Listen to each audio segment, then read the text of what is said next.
शायद मंडे से आपके बैच सेपरेट होंगे, ये साउंड थोड़ा सा करेक्ट करो।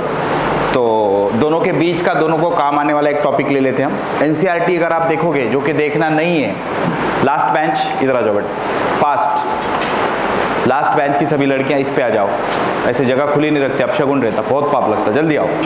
तो क्या बोला था मैं, हाँ, तो दोनों के लिए कंबाइंड टॉपिक है फिजिकल वर्ल्ड हेडवे एनसीईआरटी का। समझ में आ रहा है? एनसीईआरटी अगर आप देखोगे तो उसमें पहला टॉपिक लिखा है फिजिकल वर्ल्ड, तो दोनों के काम आएगा। बेसिक टॉपिक है, बेसिक टर्म्स है, जिसमें समझाया गया है डेफिनेशन किसको कहते हैं, लॉज किसको कहते हैं, फिर फिजिक्स कैसे बना, फिर फिजिक्स को किस एंगल से हम सोचते हैं, लॉज कैसे बनते हैं, और 4 फंडामेंटल फोर्सेस। वैसे 4 फंडामेंटल फोर्सेस 12th के आखिरी में भी पढ़ना है हमको, लेकिन अभी भी हमको काम आएगा। तो अभी से ये सिलेबस स्टार्ट है, इसको चुन्नू मुन्नू टाइम पास मत समझो, सिलेबस स्टार्ट है ये दोनों का, ठीक है। तो सभी लोग हेडिंग लगाएंगे फिजिकल वर्ल्ड। ये 4 दिन में हम ये छोटा सा टॉपिक खत्म करेंगे, एनसीईआरटी का पहला टॉपिक फिजिकल वर्ल्ड टॉपिक का नाम है ये। लास्ट बेंच आ जाओ बेटा, इधर जगह है, बहुत जगह है, जल्दी जल्दी आ जाओ। फिजिकल वर्ल्ड टॉपिक का नाम है फिजिकल वर्ल्ड। ये कॉर्नर से शुरू करो, आप बाजी आ जाओ इधर। 1 2 3 4 5 6 7 8 जगह है, 2 4 6 8 आ जाओ। सहेली छूट रही तो छूटने दो, दुनिया में हम अकेले आए थे, अकेले ही जाना है, अपना हिसाब ऊपर वाले को खुद ही देना पड़ता। आ जाओ जल्दी जल्दी आ जाओ, चलो लिखो, टॉपिक का नाम डालो physical world.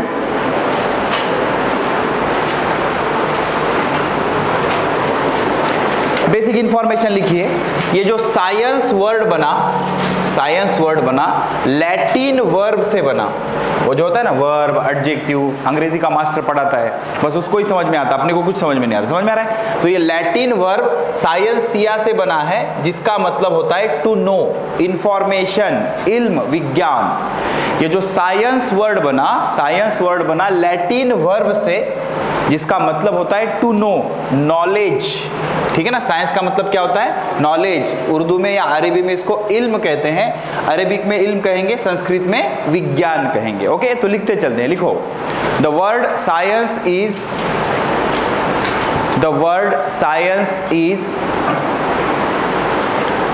Derived from,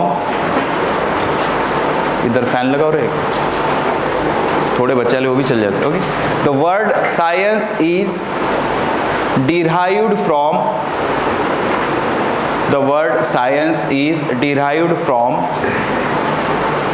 Latin verb. The word science is derived from Latin verb scientia.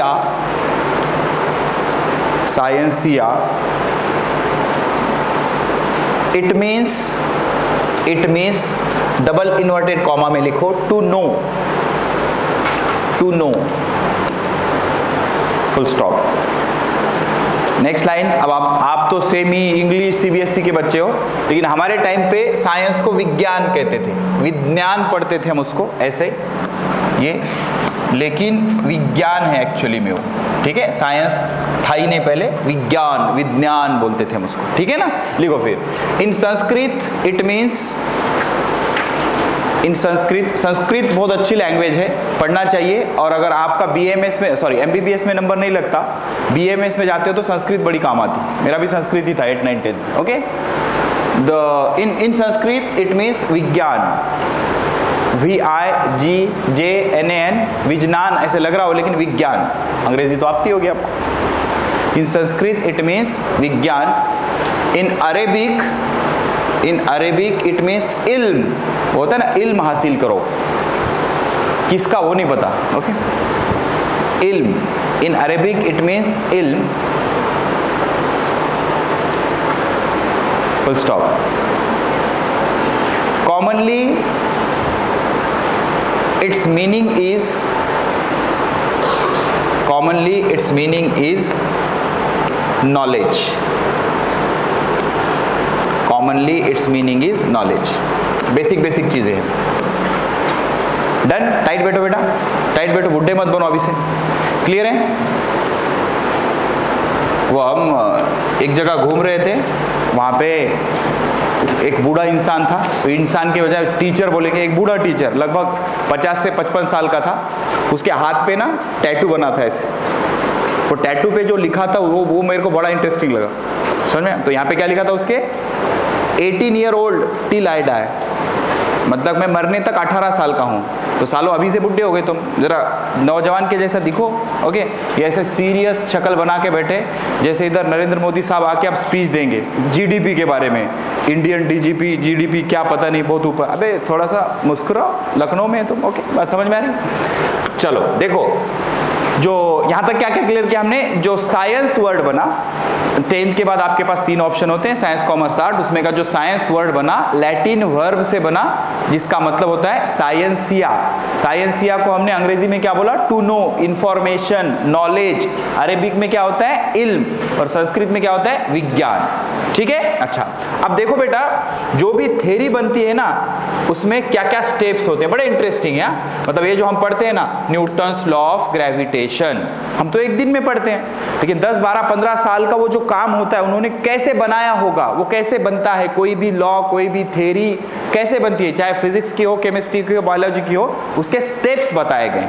ठीक है, लिखो फिर साइंटिफिक मेथड, नेक्स्ट हेडिंग डालो साइंटिफिक मेथड। ये पढ़ने के लिए है, रट लोगे तो भी चल जाएगा। Scientific method, scientific method.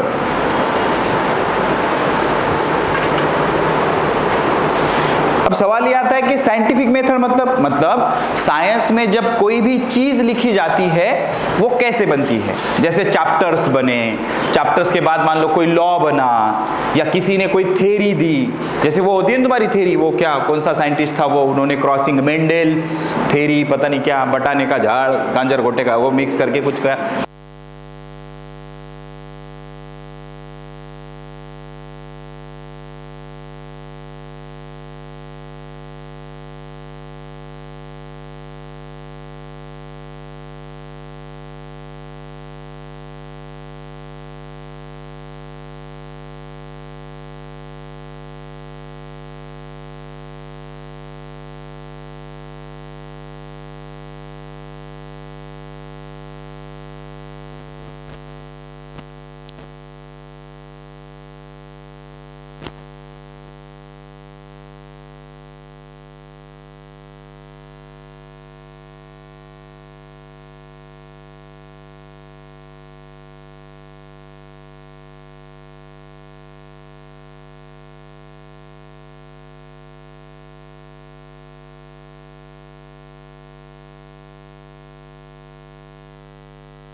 इसका जो मीनिंग है वो है क्या है, नॉलेज। अब सवाल ये आता है जो साइंस बना, या जो भी साइंस हमने लिखा है, साइंस की जो बुक है उसमें जो भी चीजें लिखी गई हैं वो कैसे बनी।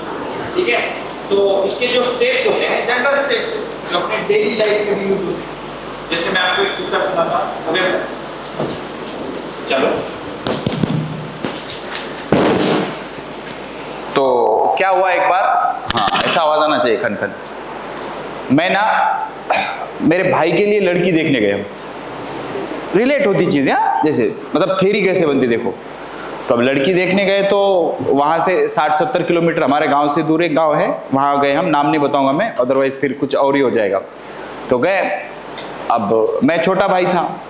अब जब घर की पहली शादी होती है तो सब एक्साइटेड रहते, उनको लगता बहू आएगी, लक्ष्मी आएगी, बाद में पता नहीं क्या डायन आ जाती है, समझ में आ रहा है कि नहीं। तो सब एक्साइटेड थे। तो अब गए हम, तो जाने के बाद अब लड़की देखने की पहली स्टेप क्या होती है, ऑब्जर्वेशन, देखना पड़ता माल कैसा है, समझ में आ रहा है कि नहीं। तो ओके, तो उसके लिए हम पहले स्टेप के लिए गए, उसमें यहाँ पे देखो पहली स्टेप वही है, सिस्टमैटिक ऑब्जर्वेशन। सिस्टमैटिक देखना होता है, देखो सही दिख रहा है क्या, समझ में आ रहा है कि नहीं।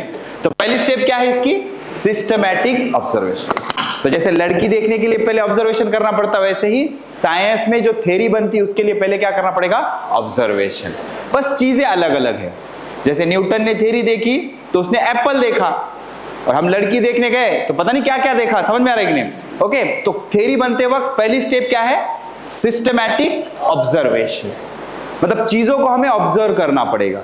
तो जब ग्रेविटी डिस्कवर हुई तो न्यूटन ने क्या देखा कि भाई एप्पल नीचे गिर रहा है, तो गिरते ही उसने लिख दिया कि अरे अंदर ग्रेविटी होगी इस वजह से। इतने फटाफट होगा क्या वो? नहीं, 5-15 दिन तो खाली देखते बैठा होगा, एप्पल गिर रहा, मस्त गिर रहा, एप्पल टूट रहा, गिर रहा, टूट रहा, गिर रहा। समझ में आ रहा है क्या? तो कोई भी थ्योरी जब बनती तो उसकी पहली स्टेप क्या रहती?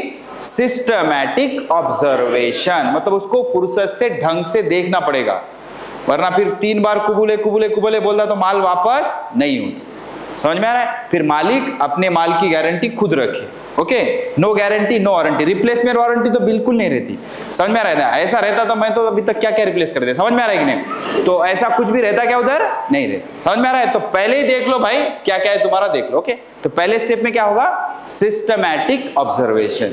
तो जो भी थ्योरी या जो भी साइंस में चैप्टर्स लिखे हुए हैं, सबसे पहले साइंटिस्ट ने क्या किया होगा? Systematic observation. लिखो step 1। Step 1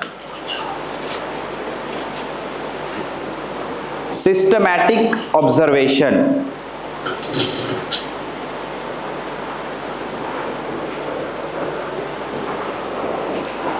systematic observation done. तो पहले चीजों को ऑब्जर्व किया जाएगा। जैसे मान लो बारिश गिर रही है, तो पहले क्या करेंगे? बारिश कैसे हो रही इसको ऑब्जर्व करेंगे, अलग अलग चीजों को ऑब्जर्व करेंगे। फिर उसके बाद क्या किया जाएगा? Controlled experiment.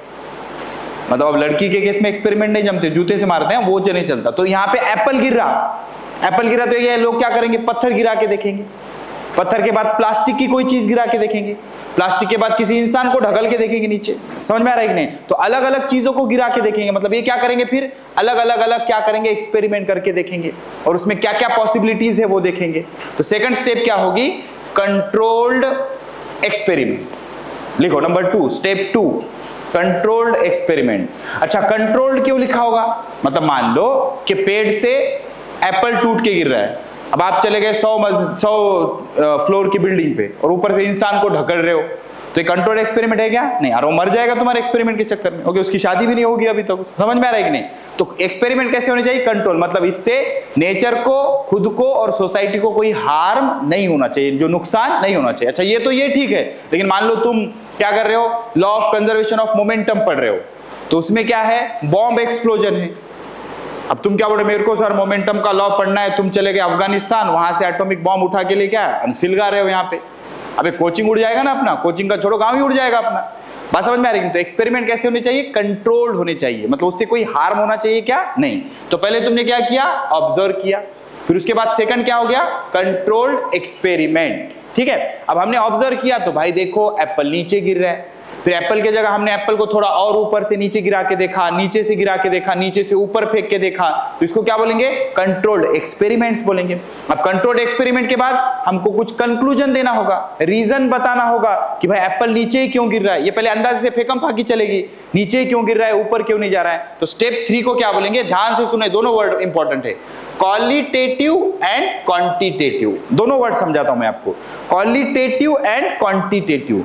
क्वालिटेटिव बना क्वालिटी से, क्वांटिटेटिव बना क्वांटिटी से। मान लो आप दूध खरीद रहे हो, मिल्क, तो मिल्क में 2 चीजें होंगी, एक क्वालिटी, दूसरा क्वांटिटी। क्वांटिटी मतलब आप कितना ले रहे हो, 10 लीटर, 50 लीटर, 100 लीटर।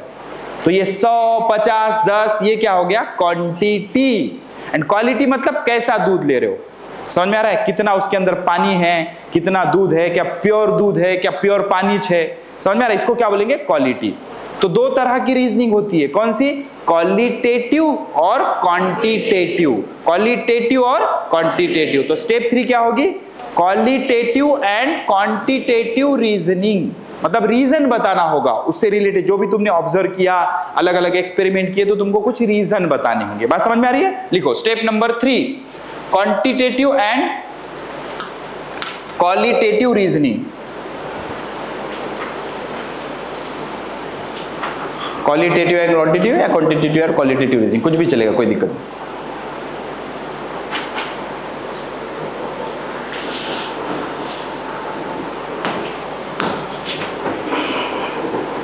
डन? बताओ पहली स्टेप कौन सी है? Come on. सुनाई नहीं दे रहा, मेरे कान वीक है, क्या है? पहली स्टेप क्या है? मतलब जो भी चीज हमको नेचर में दिखाई दे रहे है उसको हम ऑब्जर्व करेंगे। आपको याद होगा हमने फिजिक्स की डेफिनेशन लिखी थी, study of nature and natural phenomena. तो फिनोमेनन को पहले क्या करना पड़ेगा? ऑब्जर्व करना पड़ेगा। स्टेप 2 में क्या करोगे? जोर से बोलो, क्या करोगे? फिर एक्सपेरिमेंट कर लिया, उसको देख लिया ढंग से, फिर क्या करोगे? Qualitative and quantitative reasoning. मतलब अपनी खाला, फुप्पू, चाची जब लड़की देख के आते हैं तो फिर उसमें रीजन बताते, उसकी नाकिश टेढ़ी थी, पावा उल्टे थे, चुड़ैल के खानदान की दिख रही, ओके, उसको चलने इतनी आ रहा था, भेंगी थी, मेरे तरफ देख रही तो इधर देखे जैसा दिख रहा था, उसको गाना भी नहीं आता, ये जो भी है इसको क्या बोलेंगे? Qualitative and quantitative reasoning. समझ में आ रहा है? अच्छा,